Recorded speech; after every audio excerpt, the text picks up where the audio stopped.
नमस्कार दोस्तों, आपका स्वागत है हमारे इस यूट्यूब चैनल पर। अभी तक हमने पढ़ा फ्रांस की क्रांति के बारे में कि फ्रांस में किस तरह का राजनीतिक माहौल था।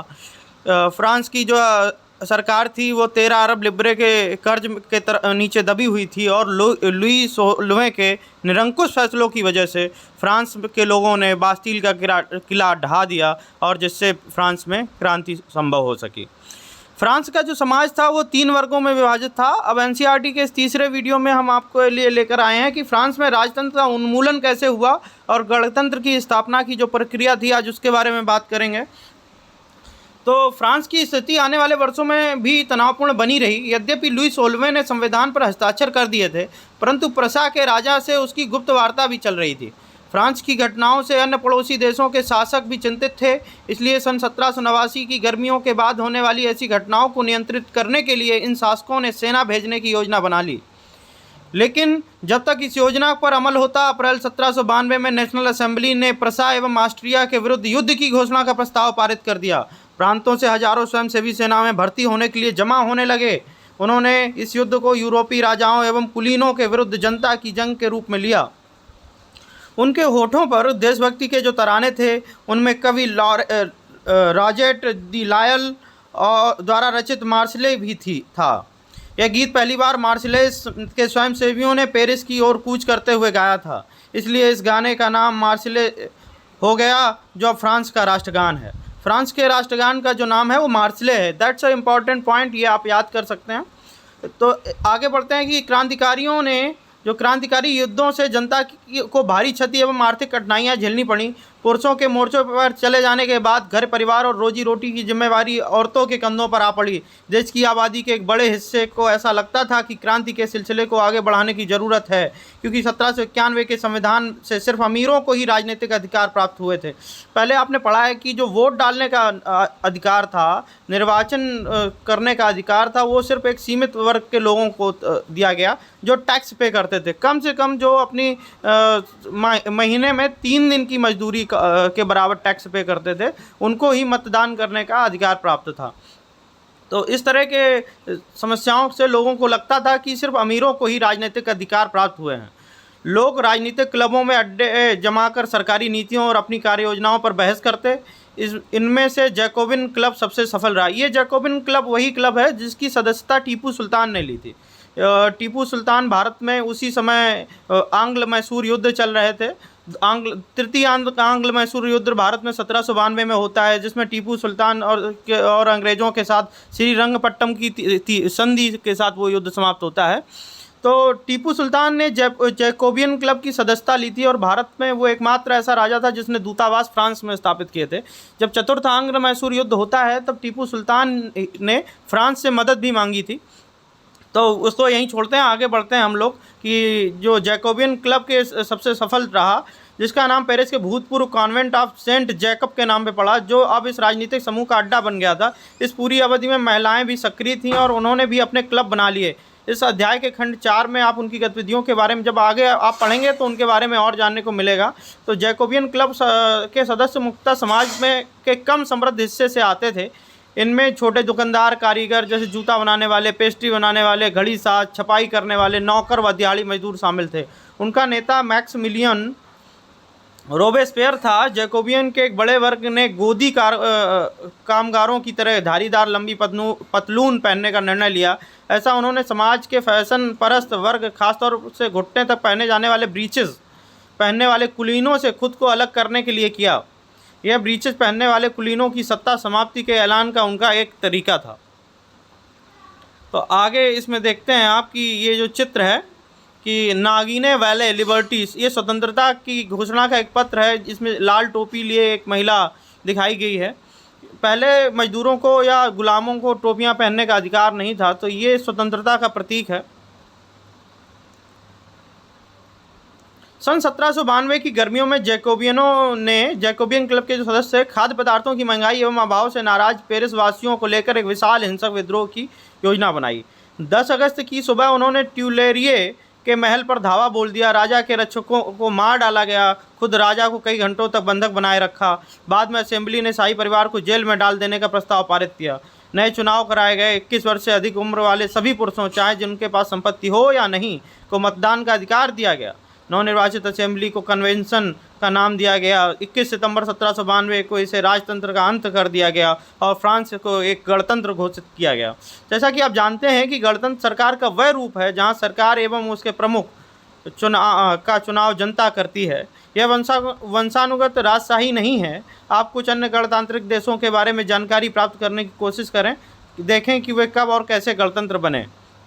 ये एक होमवर्क की तरह आप देख सकते हैं। लुईस ओलिवे को न्यायालय द्वारा देशद्रोह के आरोप में मौत की सज़ा सुना दी गई। 21 जनवरी 1793 को प्लेस डी ला कॉनकॉर्ड में उसे सार्वजनिक रूप से फांसी दे दी गई। जल्द ही रानी मेरी एंतो का भी वही हश्र हुआ। जो ऑस्ट्रिया की राजकुमारी थी मेरी एंतोइनेट, जिनका विवाह लुईस ओलिवे के साथ हुआ था, उनको भी फांसी दे दी गई। अब भारत में इन दिनों एक मुद्दा है देशद्रोह। देशद्रोह क्या है? भारत में जो धारा 124A चल रही है, इसको देशद्रोह माना जाता है, जिसके बारे में सुप्रीम कोर्ट समीक्षा कर रहा है कि क्या ये कानून होना भी चाहिए या नहीं। तो देशद्रोह यहाँ पे एक शब्द आया है। देशद्रोह का मतलब होता है अपने देश या सरकार से विश्वासघात करने वाला। अब जब कि इसमें कहीं राजनीतिक दल का उल्लेख नहीं है कि किसी राजनीतिक दल का विरोध करना देशद्रोह नहीं है, किसी राजनेता का विरोध करना देशद्रोह नहीं है, लेकिन अपने देश या सरकार से विश्वासघात करना देशद्रोह है। अब आगे बढ़ते हैं, आतंक राज की बात करते हैं। तो सन 1793 से 94 तक के काल को आतंक का युग कहा जाता है। रोबेस्पियर के नियंत्रण एवं दंड की सख्त नीति अपनाई। उसके हिसाब से गणतंत्र के जो भी शत्रु थे, कुलीन एवं पादरी, अन्य राजनीतिक दलों के सदस्य, उनकी कार्यशैली से असहमति रखने वाली पार्टी सदस्य, उन सभी को गिरफ्तार कर जेल में डाल दिया गया और एक क्रांतिकारी न्यायालय द्वारा उन पर मुकदमा चलाया गया। यदि न्यायालय उन्हें दोषी पाता तो गिलोटिन पर चढ़कर उनका सिर कलम कर दिया जाता था। गिलोटिन 2 खंभों के बीच लटकते हुए आरे वाली मशीन था, जिस पर रखकर अपराधी का सिर धड़ से अलग कर दिया जाता है। हॉलीवुड की फिल्मों में आपने देखा होगा कि इस तरह की एक 2 पिलर्स होते हैं, उनके बीच में आदमी को लिटा के उनकी गर्दन काट दी जाती है। आपने ये पायरेट्स ऑफ कैरेबियन मूवी में भी देखा होगा। रोबेस्पियर से सरकार ने कानून बनाकर मजदूरी एवं कीमतों की अधिकतम सीमा तय कर दी। गोश्त एवं पावरोटी की राशनिंग कर दी गई। किसानों को अपना अनाज शहर में ले जाकर सरकार द्वारा तय कीमत पर बेचने के लिए बाध्य किया जाता। अपेक्षाकृत महंगे सफ़ेद आटे के इस्तेमाल पर रोक लगा दी गई। सभी नागरिकों के लिए साबुत गेहूं से बनी और बराबरी का प्रतीक मानी जाने वाली समता रोटी खाना अनिवार्य कर दिया गया। लोग जो पाव रोटी थी वो बेसिकली मैदे की बनाई जाती थी और मैदे में भूसी बिल्कुल नहीं होती थी। साबुत गेहूं की रोटियां खाना अमीर वर्ग के लोग पसंद नहीं करते थे, तो वो बैन कर दिया गया। साबुत गेहूं से बनी रोटी ही अभी सबको खानी थी, जिसे समता रोटी कहा गया। बोलचाल और संबोधन में भी बराबरी का आचार व्यवहार लागू करने की कोशिश की गई। परंपरागत मॉन्स्यूर, महाशय या मैडम, महोदया के स्थान पर अब सभी फ्रांसीसी पुरुषों एवं महिलाओं के लिए सितोयेन नागरिक एवं सितोयीन नागरिका नाम से संबोधन किया जाने लगा। चर्चों को बंद कर दिया गया और उनके भवनों को बैरक या दफ्तर बना दिया गया।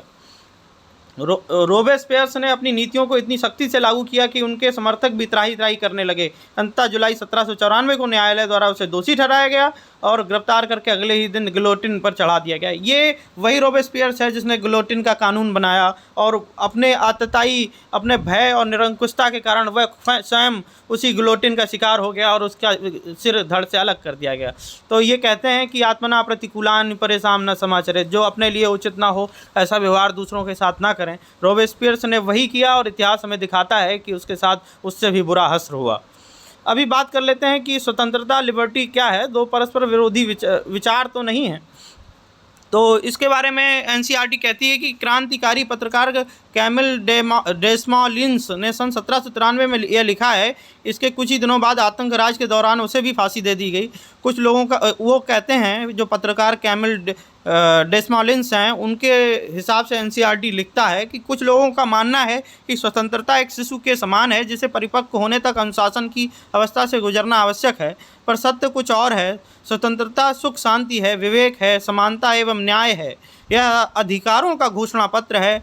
आप शायद अपने सभी दुश्मनों का सिर काट देना चाहते हैं। क्या इससे बड़ी मूर्खता हो सकती है? क्या किसी एक व्यक्ति को उसके दासियों, सगे संबंधियों को दुश्मन बनाए बिना फांसी के तख्ते पर लाना संभव है। 7 फरवरी 1794 को रोबेस्पियर्स ने कन्वेंशन के में भाषण दिया, जो ला मॉनिटर यूनिवर्सल अखबार में छपा। उसी भाषण का एक अंश लोकतंत्र को स्थापित और सुदृढ़ करने के लिए संविधान सम्मत शांतिपूर्ण शासन के लिए हमें सबसे पहले अत्याचारी निरंकुशता के विरुद्ध स्वतंत्रता की लड़ाई लड़नी चाहिए। गणतंत्र के घरेलू एवं बाहरी दुश्मनों का विनाश करना आवश्यक है, अन्यथा हम खुद नष्ट हो जाएंगे। क्रांति के दौर में लोकतांत्रिक सरकार आतंक का सहारा ले सकती है। आतंक बस कठोरता, तुरंतता और अन्याय न्याय है, जिसका प्रयोग पितृभूमि की आवश्यक जरूरतों को पूरा करने के लिए किया ही जाएगा। आतंक के जरिए स्वतंत्रता के दुश्मन पर अंकुश लगाना गणतंत्र के संस्थापक का अधिकार है, ये कहा था रोबेस्पियर्स ने। और इसके बाद जब रोबेस्पियर्स के आतंक बढ़ गए तो लोगों ने उसे ज़बरदस्ती पकड़कर न्यायालय में उस पर मुकदमा चलाकर उस पर भी गिलोटिन पर चढ़ा दिया। आगे चलते हैं कि फ्रांस में डायरेक्टरी कैसे स्थापित हुई और वहाँ पे डायरेक्टरी शासित फ्रांस के बारे में समझते हैं। तो जैकोबिन सरकार के पतन के बाद मध्य वर्ग के संपन्न तबके के पास सत्ता आ गई। नए संविधान के तहत संपत्तिहीन तबके को मताधिकार से वंचित कर दिया गया। फिर से जो संपत्तिहीन लोग थे उन्हें मताधिकार से वंचित कर दिया गया। इस संविधान में 2 चुनी गई विधान परिषदों का प्रावधान था। इन परिषदों ने 5 सदस्यों वाली एक कार्यपालिका डायरेक्टरी को नियुक्त किया। इस प्रावधान के जरिए जैकोबिनों के शासनकाल वाली एक व्यक्ति केंद्रित कार्यपालिका से बचने की कोशिश की गई, लेकिन डायरेक्टरों का झगड़ा अक्सर विधान परिषदों से होता और तब परिषद उन्हें बर्खास्त करने की चेष्टा करती। डायरेक्टरी की राजनीतिक अस्थिरता ने सैनिक तानाशाही, नेपोलियन बोनापार्ट के उदय का मार्ग प्रशस्त किया। सरकार के स्वरूप में इन सभी परिवर्तनों के दौरान स्वतंत्रता, विधि सम्मत समानता और बंधुत्व प्रेरक आदर्श बने रहे। इन मूल्यों ने आगामी सदी में न सिर्फ फ्रांस बल्कि यूरोप के राजनीतिक आंदोलनों को भी प्रेरित किया। तो इस तरह से क्रांति का सूत्रपात हो गया और सत्ता जो थी आम लोगों के हिस्से में आ गई। अब हमें ये भी जानने की ज़रूरत है, स्टूडेंट्स, आप सभी छात्रों या जो भी सीखने वाले हैं उन सबको ये भी जानना चाहिए कि जब 1790 से या 1789 से और 1800 के बीच फ्रांस में ये उथल पुथल मची थी, तब भारत में क्या हो रहा था। उस समय भारत में निश्चित तौर पर अंग्रेजी ईस्ट इंडिया कंपनी भारत में अपने पैर जमाने की कोशिश कर रही थी, और जो उनके सबसे प्रमुख प्रतिद्वंदी थे वो मराठा और निज़ाम के साथ साथ जो उस समय सबसे महत्वपूर्ण प्रतिद्वंदी था वो मैसूर था। मैसूर में हैदर अली का द्वितीय आंग्ल मैसूर युद्ध में देहांत हो चुका था और तृतीय आंग्ल मैसूर युद्ध श्रीरंगपट्टम की संधि के साथ 1792 में समाप्त हो गया था। लेकिन अंग्रेज़ अभी भी इससे संतुष्ट नहीं थे। संतुष्ट तो टीपू भी नहीं था, वो भी अपनी तैयारियां कर रहा था। इसके बाद भारत में चतुर्थ आंग्ल मैसूर युद्ध होता है 1799 में। उस समय भारत में वायसराय होते हैं लॉर्ड वेलेजली। तो उस युद्ध के दौरान टीपू वीरगति को प्राप्त होता है 1799 में और चतुर्थ आंग्ल मैसूर युद्ध समाप्त हो जाता है और भारत मैसूर पर हमेशा के लिए अंग्रेजी हुकूमत स्थापित हो जाती है। इसको और अधिक पढ़ने के लिए आप एनसीईआरटी में जो भारतीय इतिहास है उसको, आधुनिक भारतीय इतिहास, उसको पढ़ सकते हैं।